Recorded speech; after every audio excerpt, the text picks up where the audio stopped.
يأتون متأخرين في صلاة الجمعة. هنا أمر مخالف للسنة.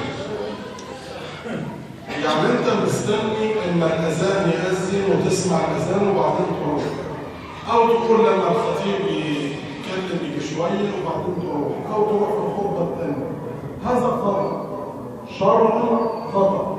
والنبي صلى الله عليه وسلم حثنا على غير هذا. قال لك من راح بالساعات الأولى فكأنما قرب لله بدنا. البدن الجمل العظيم. أنت لما بتروح في الساعة الأولى كأنك تصدقت لله عز وجل يوم الجمعة بجمل. طب مين اللي يستطيع أن يتصدق بجمل؟ مفيش. طيب الرسول صلى الله عليه وسلم جابها لك دلوقتي. تعال أنت بدري شوية. طب واحد عليه نوم أو جه متأخر أو ما شابه ذلك. متأخر من الساعة الأولى للساعة الثانية. ومن راح بالساعة الثانية فكأنما قرب لله بدرا. ماشي يا عم أنت واقف عليك نومك الساعة الأولانية، طب الساعة الثانية يبقى أنت تصدقت ببقرة. كل يوم جمعة بتصدق ببقرة في الساعة الثانية. طب واحد أهمل الأمر. من راح بالساعة الثالثة فكأنما قرب لله تصدق لله كبش خروف. ومن راح بالساعة الرابعة فكأنما قرب لله دجاجة.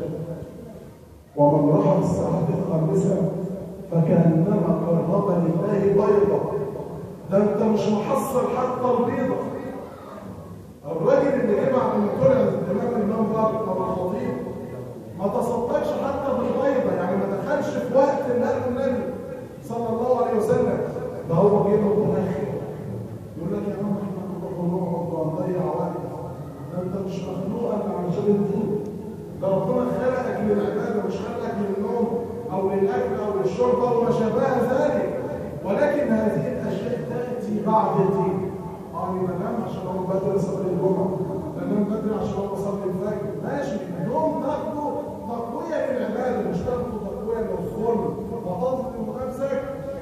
طب من راح مع ذلك اخر حاجه من راح بالساعات الخامسه كانما قرب الله بيته ونحن نبخل على انفسنا حتى نموت.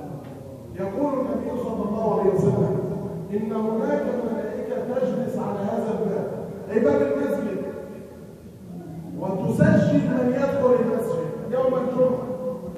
دخل اكتب في السجلات دخل فلان ابن فلان، دخل فلان ابن فلان.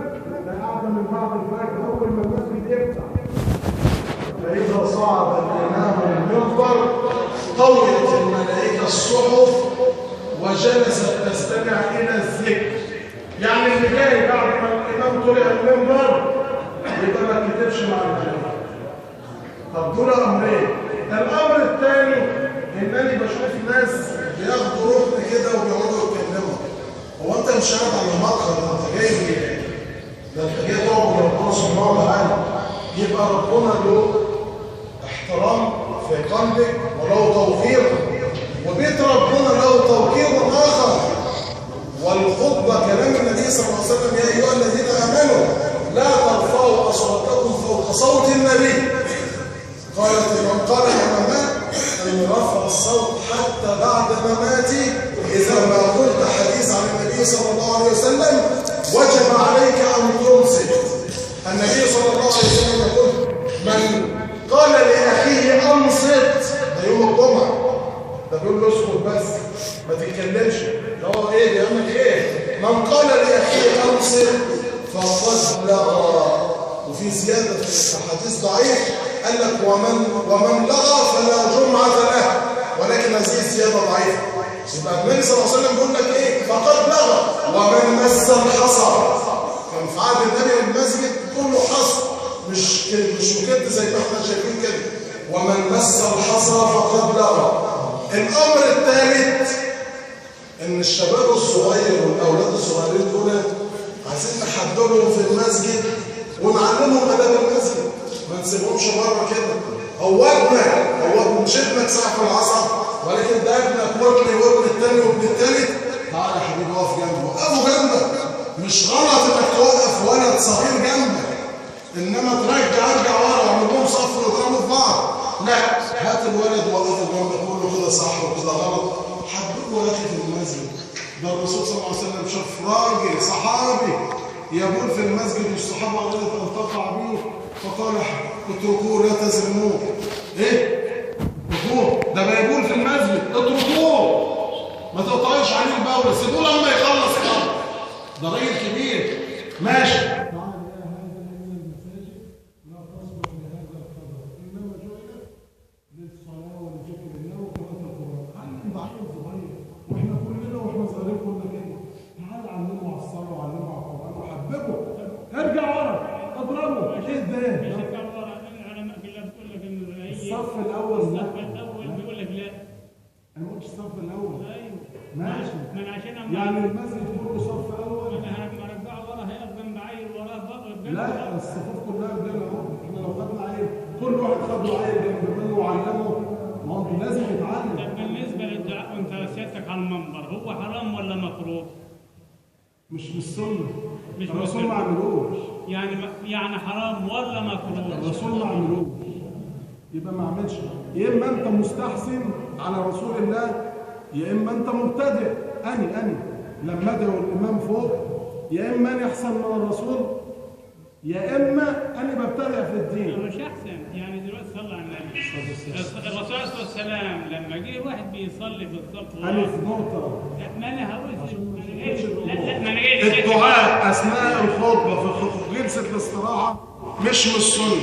يا اما انا بجيب حاجه جديده ولو جبت جديد يبقى انا مبتدع في الدين، يا اما انا احسن من الرسول بجيب حاجه الرسول ما عملهاش. الرسول عملها. عمل ايه؟ ان واحد راكع لما وقف قال اللهم لك الف حمد والف شكر على نعمه الاسلام لاخر الدعاء. قال مين اللي دعا الدعاء ده بعد ما سلم؟ كم ملك بلال قال له الملائكه قاعده تكتب في الحسنات بتاع الكلمه دي سنه. بس دي بدعه. بس مين اللي اقرها يا شيخ؟ الرسول اقرها بقت سنه. بقت سنه. ما احنا بقى مين اللي يقرر دلوقتي؟ احنا عاوزين نعرف دلوقتي هي دي مكروهه. حد يقدر يقرر دلوقتي؟ يا سيدي اسمعنا انا بسال الله حرام ولا حلال؟ حرام يا شيخنا. ايوه الحاجه الابتداع في الدين اشد من الحرام. الحرام الراجل عارف انه بيرتكب معصيه، خلي بالك ركز في النقطه دي، بيرتكب معصيه وعارف ان دي معصيه، بيجي له مره يتوب منها مره يرتكبها مره يتوب منها. انما البدعه هو ظن في نفسه انه على حلال.